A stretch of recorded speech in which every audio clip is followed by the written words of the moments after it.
Swayam Prabha. Digital India. Educated India.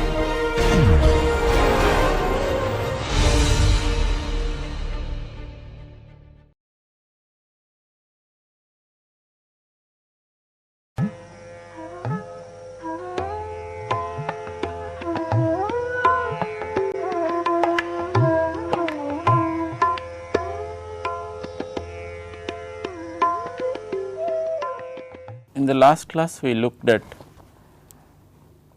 the impact matrix with respect to an organization. So, the different trends,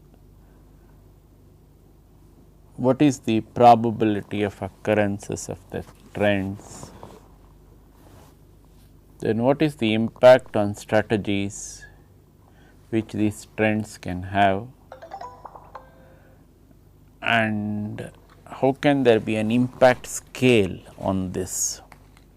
So, in order to draw this impact matrix, we said we make use of an impact scale, and this impact scale goes from 0 to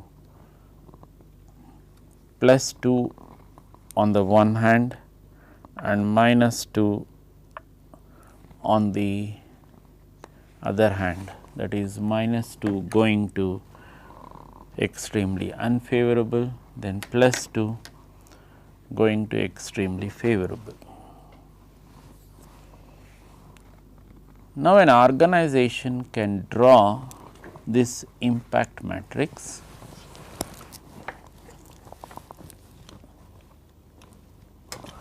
After drawing this impact matrix,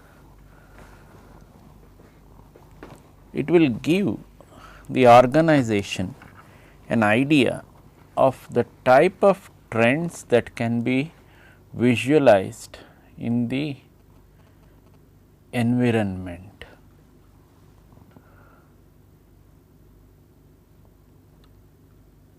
That makes the organization more and more curious, one, and also essential to know what is the type of competitors who are there in the market. They would like to analyze these competitors, that is, the analysis of competition becomes more and more important to the organization concerned. So, this need to study competition is extremely essential in a competitive market. Suppose you are operating in a monopolistic market, let us say, then that need will be less, but in a hyper competitive market like what we are in the present day, this need to study competition becomes extremely crucial. Now, the question that comes, what are we trying to do when we say we want to study competition? We want to look at what is driving competition in the specific industry.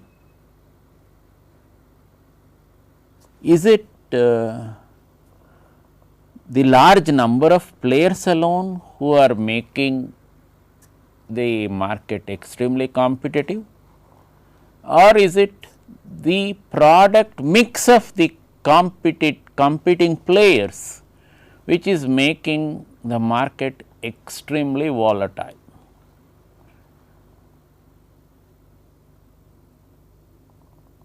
Then in the product mix itself, each of the products, is there a substantive degree of differentiation between the players?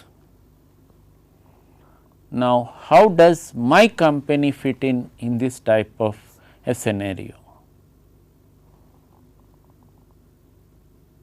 These are the types of questions which engages the mind of the company. So, this is what is driving competition in specific industry. We are looking at these types of questions from the company side, try to seek answers to those questions. What is the second question which what is the second aspect which engages a company? That is, what actions competitors are likely to take in the wake of increased competition. What do you mean by increased competition? Suppose as a company you enter the market, let us say, what does that mean? One more player is added into the market. When one more player is added into the market, automatically there is an increased competition. Now, the question comes, suppose this competition, how is it going to be viewed by the other existing players in the market? How are they going to view this increased competition, inverted commas? There is a new player coming in, he is coming out with products, new products, different product mix. How is the market going to view this? Now, all this can be mapped or all this can be put in the form of an industry structure. So, you take an industry structure and then see where does your industry fit in, or where does the type of company that you are operating fits in. I have given here some factors and the type of competition that is possible. If you look at it, suppose the number of factors in a perfect competition, there are many factors. Similarly, in the case of a monopolistic competition, again many factors. Suppose it is an oligopoly, what is going to happen? Suppose there are number of factors in a perfect competition, what is going to be the state of the industry? There will be number of players, many players. Similarly, in a monopolistic competition, many players. In a oligopoly, there are few players, whereas in a monopoly, there is only one player. So, this is the type of scenario you are going to have. Then the next question is, suppose you have this type of a scenario, how does product differentiation take place? If you look at perfect competition, now you may ask the question, is there a perfectly competitive scenario existing in the market, or is there such a situation existing at all? The answer that we will have to give as an academician is no, but there are situations which are very close to perfect competition. Suppose you look at a consumer product, say take a very simple consumer product, say rice, and take a particular brand of rice, let us say, which is sold in Bangalore, say let us say this one of the common varieties of rice which is sold in Bangalore is what is called the Bangaru Sanna, that is a variety of rice.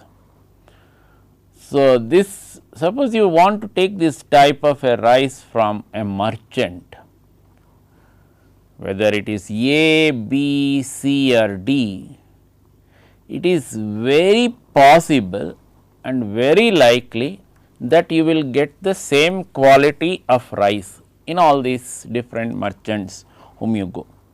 Now, the next question is, how do you pick up that one merchant from where you purchase this rice? Suppose you are new to the city, new to the area, new to the region, whatever, then you may say, I will be dictated by the small price variation which these different merchants are going to give. That is, suppose let us say one is quoting X, suppose the other person is quoting X minus delta X, a small delta x, less compared, let us say, then as a consumer who is interested in price, you may say, since the commodities are more or less the same, why not I go to this consumer who is giving this commodity at a little lower price compared to this particular merchant. Now, suppose you are already there existing or already resident in a particular area, you may not do this type of exercise, because you may be purchasing the product from the same merchant over a number of years. So, you are generally happy with the quality of the product, and you are generally sure that this merchant will not charge excess to you. So, you will not do all this exercise, you will say no problem, let the rice come from this merchant. So, if you look at the most of our houses, you get this type of an answer from the housewife. She will say, we are purchasing the rice from this particular merchant. So, we are generally sure of the quality of the rice, and we are generally sure that he is not going to charge excess. Suppose you are new to a particular area, then you may have to do all this exercise. But in a perfect competitive scenario or in a perfect competition, there is not much to distinguish between product A of a merchant A and the same product from the other merchants, because the attributes of the products are almost same, cutting across. So, the only small minor variations of price and other delivery aspects might provide the key for marketing. Okay. This is the scenario in a monopolistic competition also. But whereas in oligopoly, where there are few players existing, then there is scope for product differentiation. So, the product that a merchant A exhibits can be differentiated from the product that the merchant B exhibits in terms of the attributes. You take for example, the two-wheelers which are existing in the market. So, you make a small comparison of the two-wheelers. You have number of reputed players in the two-wheeler market. You can name them, you have the TVS, you have the Honda, you have the Yamaha. Now, let us say you are interested in making the purchase of a bike, then you are interested in certain characteristics or attributes of this particular product. Now, you have to zero in on those attributes in the different manufacturers, which more or less closely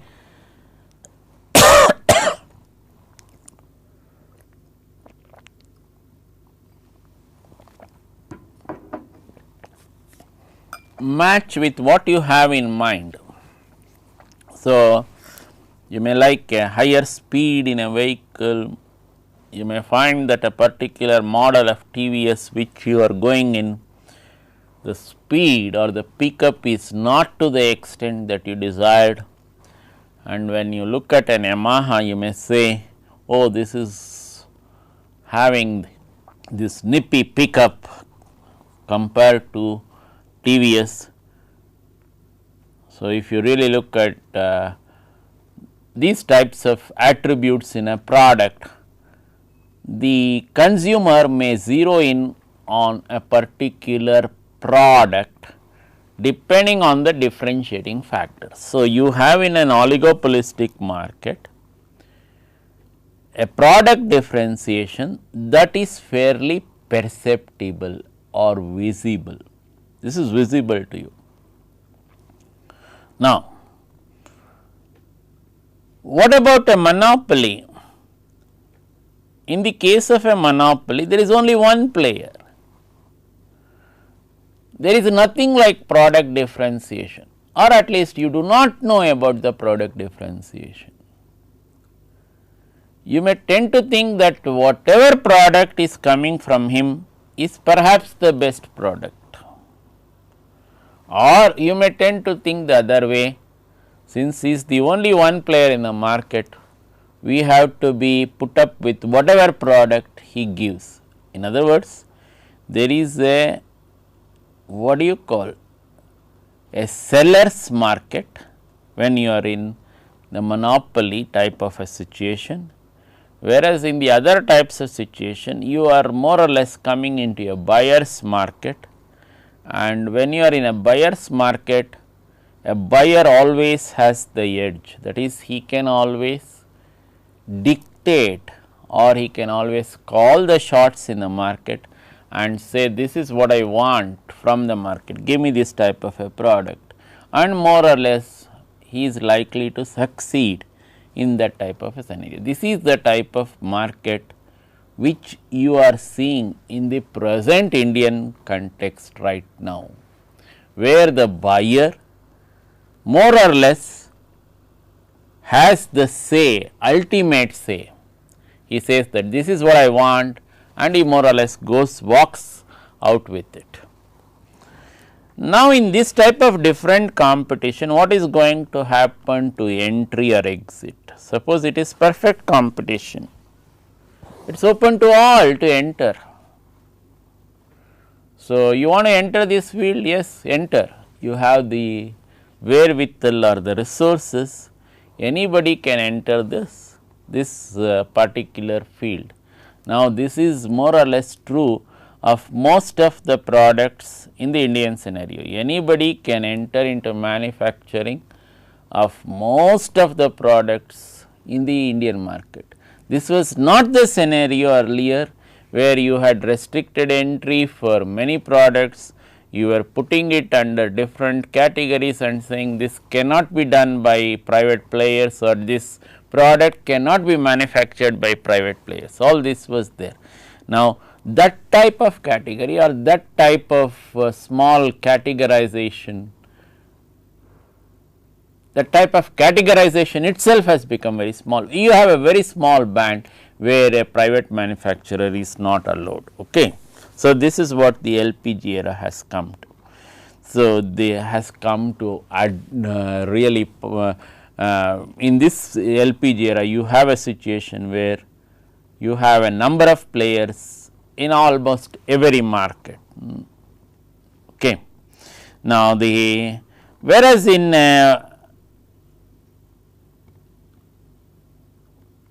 monopolistic competition also, it is open to anyone to enter, whereas in an oligopoly there are some restrictions. So, these restrictions may be imposed, it may be imposed by the country concerned or by the law enforcing agencies concerned, and what is going to happen? This restricted means your entry is also not so open, your exit is also not so open, that is, you cannot really exit from the market. Whereas, in the case of a perfect competition or in the case of a monopolistic competition, you can enter and exit the market at your free will. Whereas, in the case of an oligopoly competition, your entry is somewhat restricted, not blocked, kindly note that. Similarly, your exit is also somewhat restricted. So, this is the type of scenario you are going to operate in. Compared to a monopoly, that is, you are the monopoly in that particular market. Now, suppose can you exit that market, that is, can that company exit that market? The answer is no, you cannot exit that market. your entry into that monopoly market is also blocked, your exit is also blocked. So, what could be an example for this? Take the Indian Railways. Can anyone enter as a competitor to Indian Railways? That is, can he operate his own rail system? The answer is a firm no. The next question is, can Indian Railways say that we will not run? The answer is again a no. So, the entry is also blocked, the exit is also blocked. So, it is more or less a monopoly type of a market where Indian Airlines is dictated by certain obligations to the society. Indian Railways is dictated by certain obligations to the society which it has to discharge. So, Indian Railways more or less is in the monopoly market in the present day scenario. Now, okay, fine, we looked at the types of industry structures and what are the factors, the different types of markets that are possible. Now, what do we do in this competitive analysis? That is, what exactly are you going to study with respect to this competitive analysis? We are looking at the strategy of each of these players. That is, in other words, you are trying to have the market intelligence of the different competitors in the marketplace. You want to gather market intelligence. That is, how is this strategy of this player? How has he entered this market? Strategy can be with respect to different aspects, whether it is his pricing or product or the place or the time of entry or the positioning, how does he want, how has he positioned the product. So, you may like to look at all these aspects. So, a very simple product, let us say like candy in the western market. Even a product like candy is positioned in such a way that it is unlikely to escape the attention of the child. So, it is when the child is walking out of the supermarket store or walking out with its parents, it is very likely that this candy will catch the attention of the child and it is going to demand for a candy, and it is very probable that the parents will say yes to that. So, the candy company is really cashing in on the shelf positioning of that product. Okay. So, how does it position itself in that scenario? There are different positionings. What I gave you as an example is a very simple one. How have you positioned the product with respect to that particular store? Now, positioning can be with respect to the market itself. So, it can be a low priced and a low calorie market, suppose it is a food item, or it can be a low priced medium calorie market, or it can be a high priced high calorie market, or it can be a high priced medium calorie market, name it, all these types of positionings are possible. So, you have to be clear which product are you operating with and which market are you operating in, and depending on that you come up with a positioning strategy, how you want to position your product.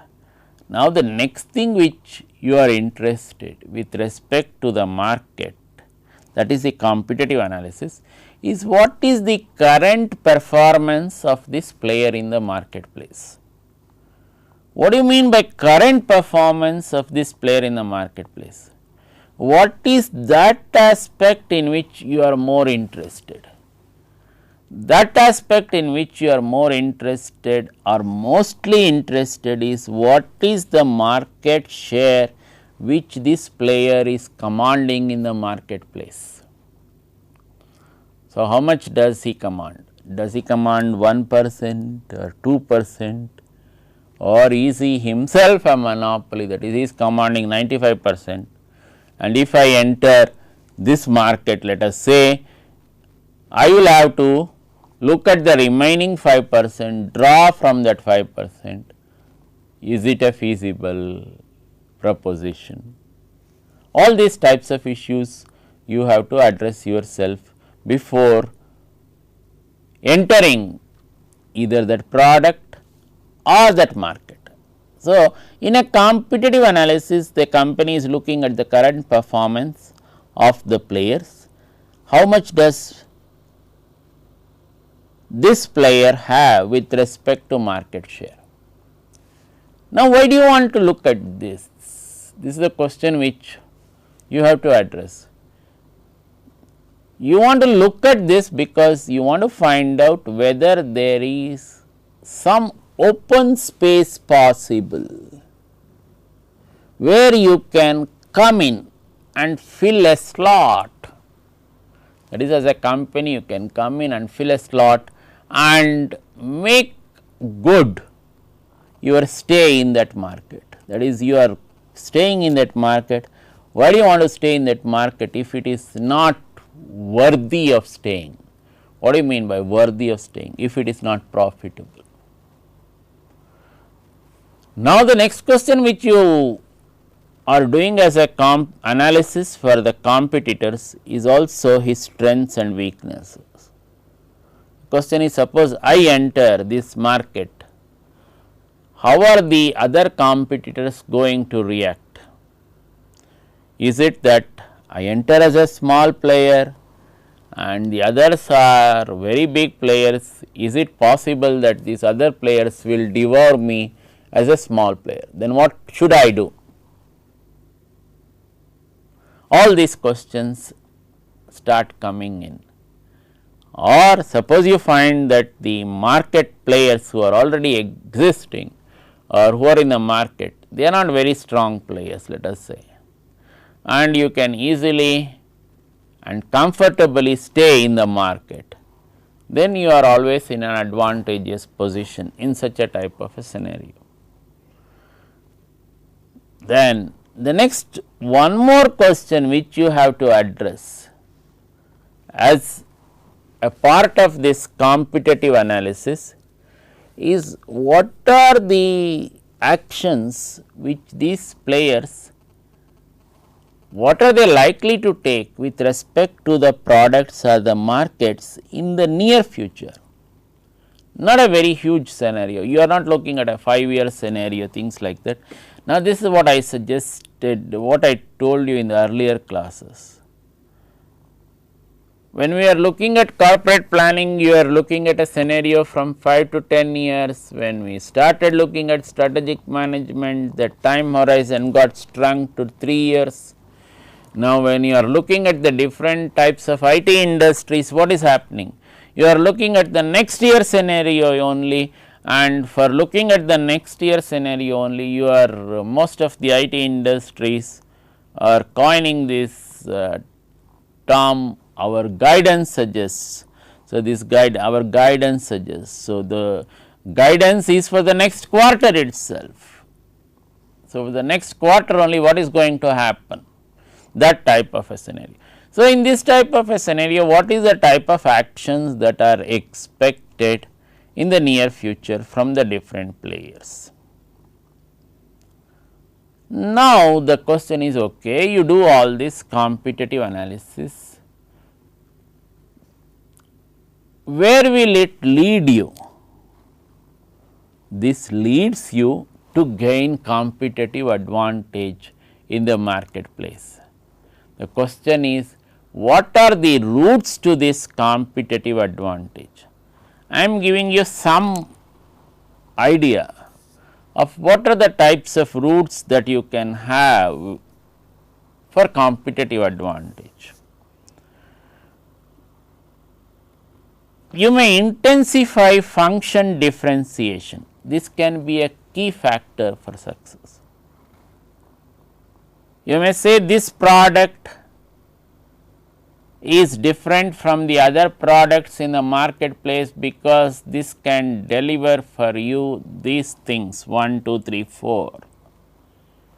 A product like I have given you this example like this match 3 blade.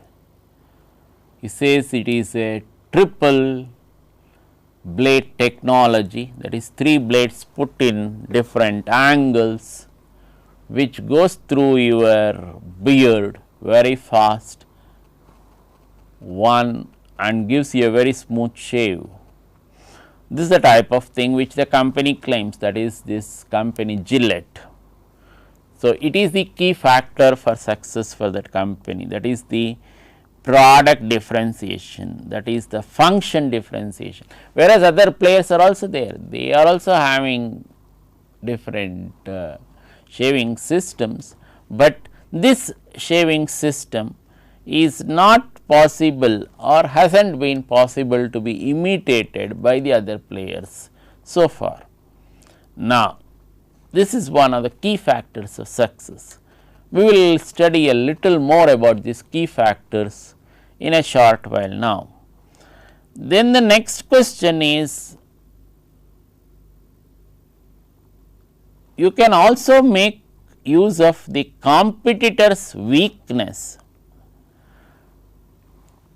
to gain competitive advantage in the marketplace. That is, suppose a particular competitor is say weak, you can cash in on that weakness. So, a very mundane, a very current example which is being quoted. So, the Indian cricket team. So, what is the area of weakness which many other international teams keep on pointing at is the Indian bowling is not up to that top level. So, what does it mean? So, the other competing nations want to cash in on this weakness, but what is the great strength of the Indian cricket team which the other competing teams also recognize is its batting. They say its batting is very strong. So, even a tall order score can be matched or can be countered effectively by this team. So, for the Indian team, what is the route to gain competitive advantage? It should first overcome its weakness with respect to bowling. For the competitor, what is it? It has to gain, what is the route to competitive advantage? It has to really peck on this weakness of this particular side, let us say the bowling's weakness. Similarly, with respect to other product markets also, same things hold. Then one of the other routes that a company can take for gaining competitive advantage is going in for an aggressive initiative, that is, it can be an aggressive marketing.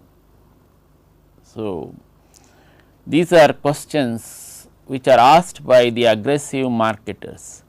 Ask these questions, whys.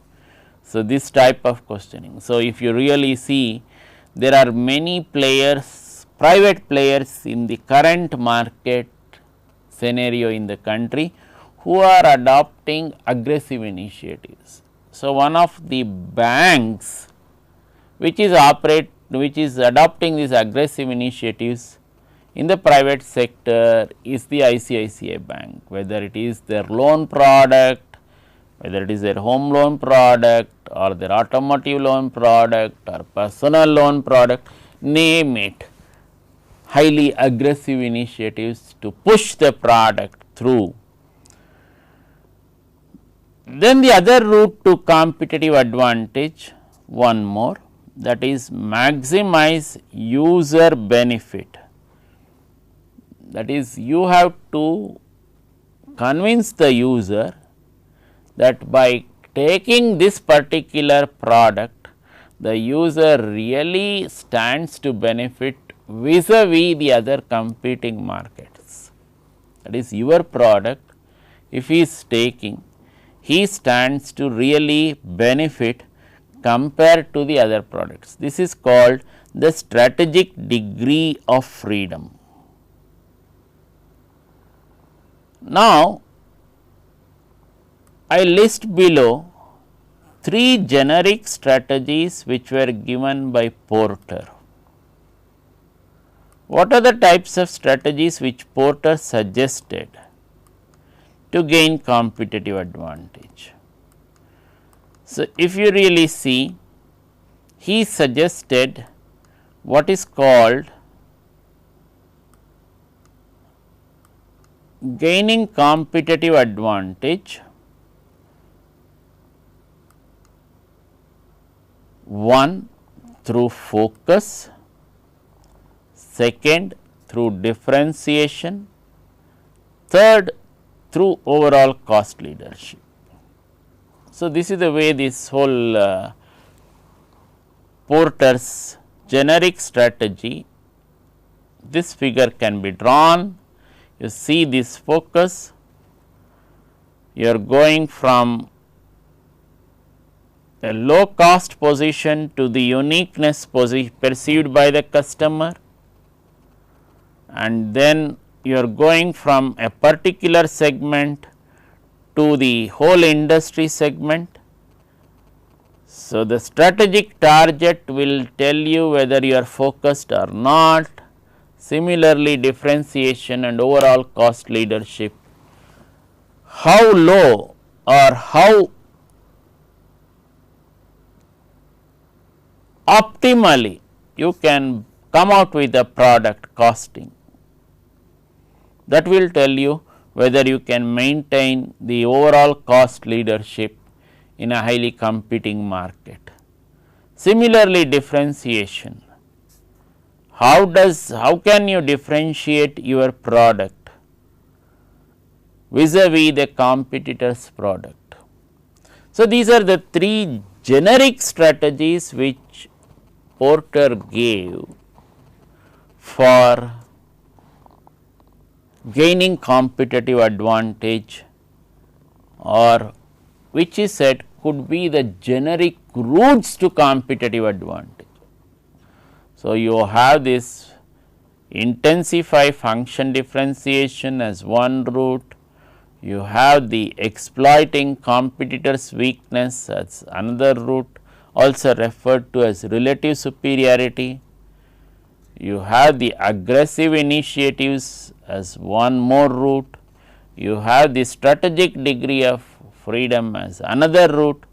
In addition to this, you can also make use of these 3 generic strategies given by Porter, that is the focus, differentiation and the overall cost leadership to gain competitive advantage.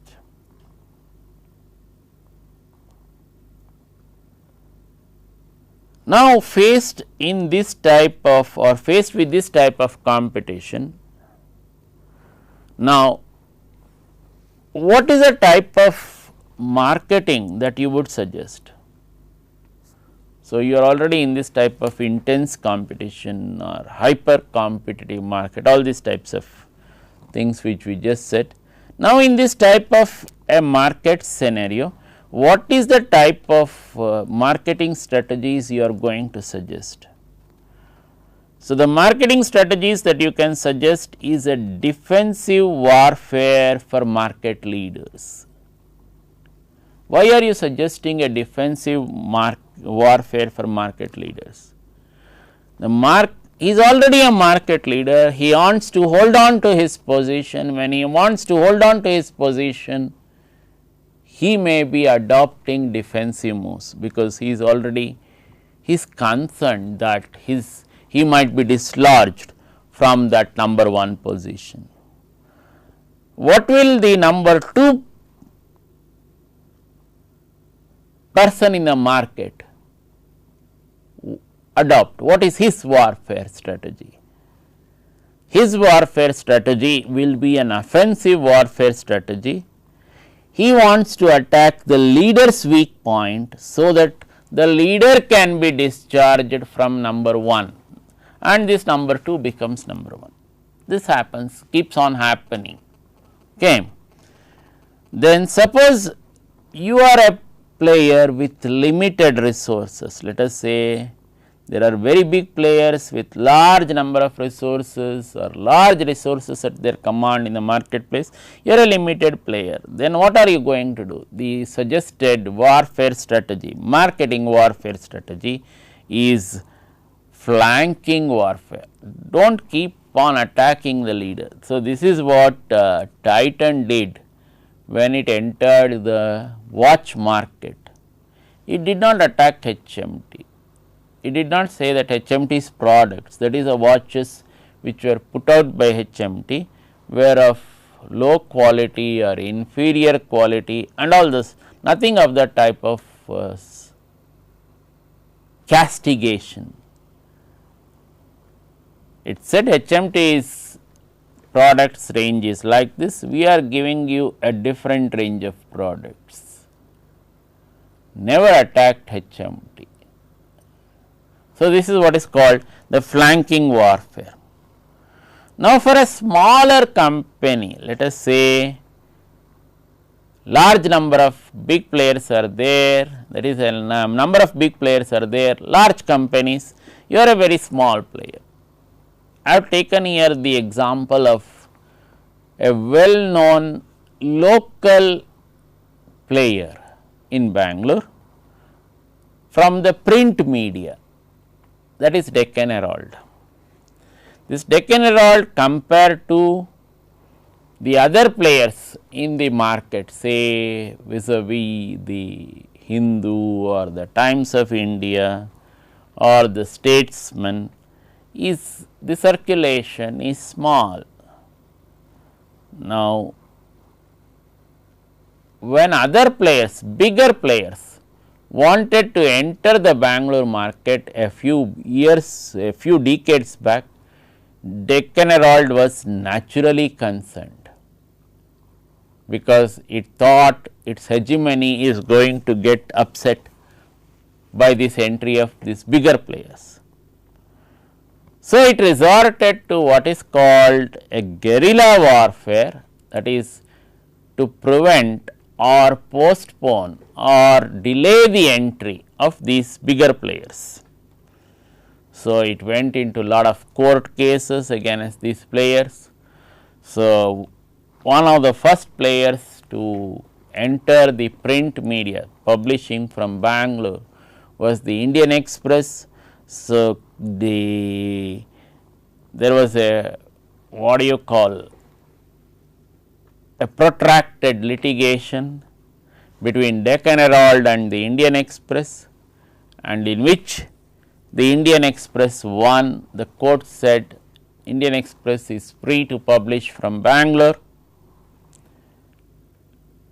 This verdict was being watched with great curiosity and interest by the other players. What is the type of verdict that is going to come in this case between Indian Express and Deccan Herald? As soon as it turned out that Indian Express has won the case,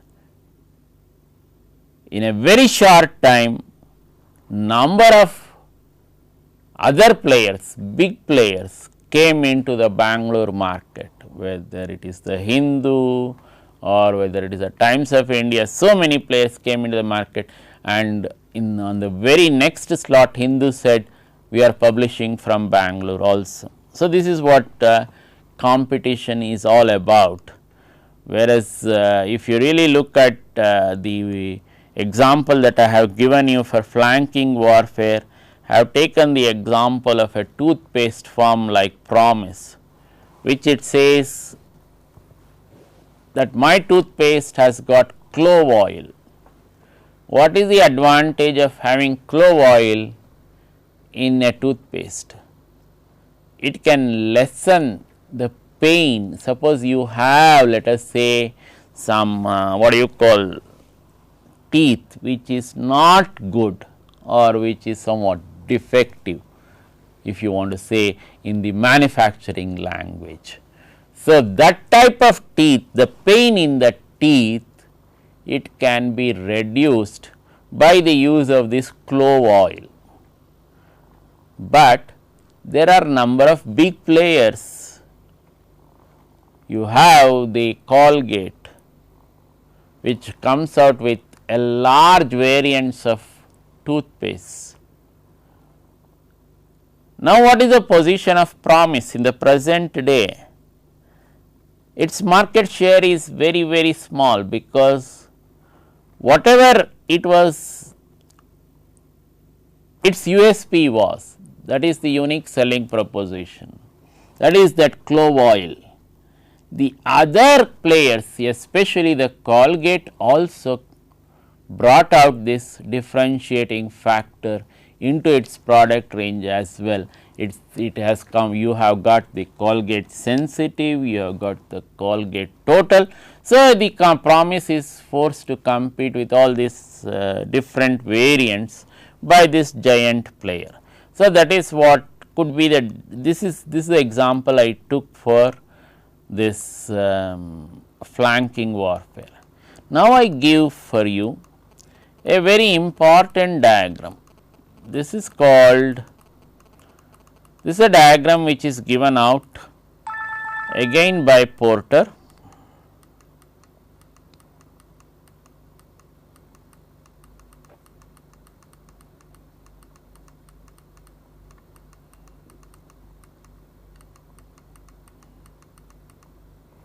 This is called the firm's value chain.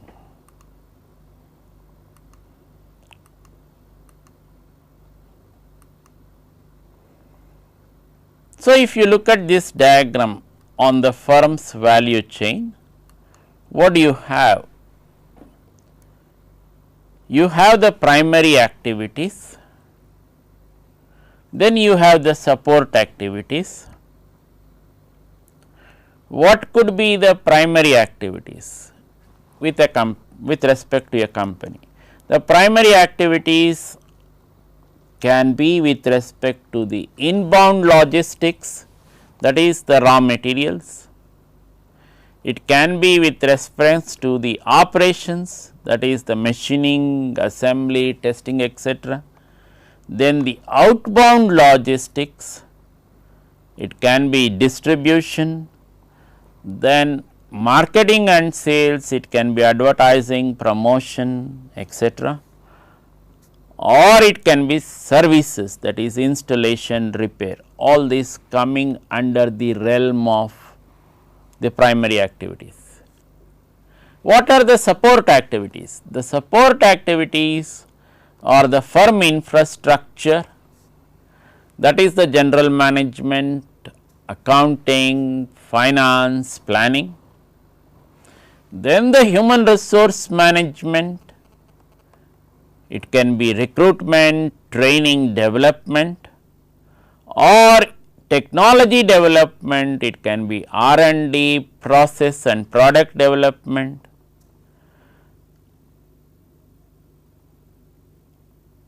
And the other support activity could be procurement, that is purchasing of raw materials, machines, supplies.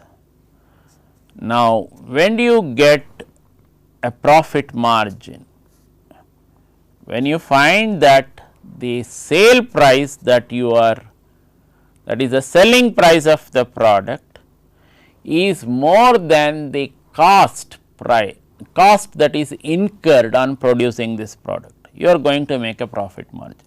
That is dictated by the firm's value chain. So, all these activities, the primary activities and the support activities put together, what is the cost that is incurred? It will tell you what is the profit margin that the company is going to make, and that is also the key for a company's competitive advantage. In other words, a firm's value chain holds the key to the competitive advantage of the firm in the marketplace. Suppose it can reduce its expenses either with respect to primary activities or with respect to support activities, what is it going to happen? It is going to increase the profit margins that the company has. To that extent, it will be placed better in the marketplace. So, this is a very important diagram which was given by Michael Porter in 1985 on the firm's value chain. And now what is happening? All the activities which Porter listed in this value chain, whether it is a primary activity or the support activities, they are being studied in more and more depth to see whether a firm can really gain competitive advantage and increase its profit margin. We will stop here. We will continue in the next class. Thank you.